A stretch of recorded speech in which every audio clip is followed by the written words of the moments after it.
செருப்பாலே அடிக்கணும்டா. இந்த பில்டிங்குள்ள உன்னை கொண்டு வந்து நான் குடி வச்சனே, அதுக்கு என்ன செருப்பாலே அடிக்கணும்டா. இந்த சென்னை மாநகரத்திலே இப்படிப்பட்ட ஒரு சிறப்பான பில்டிங்குள்ள, அதுவும் நான் இருக்கும் போதே நீ கழுத மாதிரி கத்துறியே. இந்த மாதிரி நீ கத்துனேன்னா இதுங்கெல்லாம் இங்க பாரு, தருமாஸ்பத்திரியில காடு போனவன் கை போனவன் படுத்த மாதிரி படுத்திருக்கான். இதுகளே இப்படி படுத்து நீ இந்த மாதிரி கத்துனேன்னா என் பில்டிங்குள்ள லட்சுமி எப்படா வருவா, இல்ல எப்படி வருவான்னு நான் கேக்குறேன். வரக்கூடாதுன்னே முடிவு பண்ணிட்டீங்களா?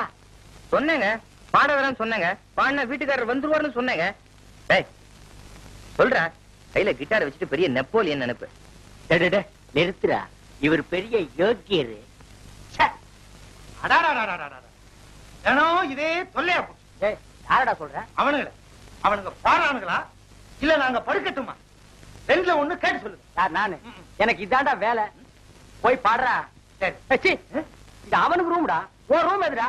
திரும்ப யாரா நீ? நான் 9 வருஷமா இங்கேயே படுத்திருக்கேங்க, தெரியல. அட நீயாடா? ஆமாடா. இவனுக்கு தான் வேலை கிடையாது, வெட்டி கிடையாது, தண்ணி தொலைச்சுட்டு இருக்குது. அவன் காலையில இருந்து வேலைக்கு போக வேண்டாமா?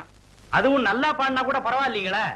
ஏண்டா வேலை வெட்டி இல்லாம தான் சும்மாவே உட்கார்ந்துட்டு இருக்கீங்களே.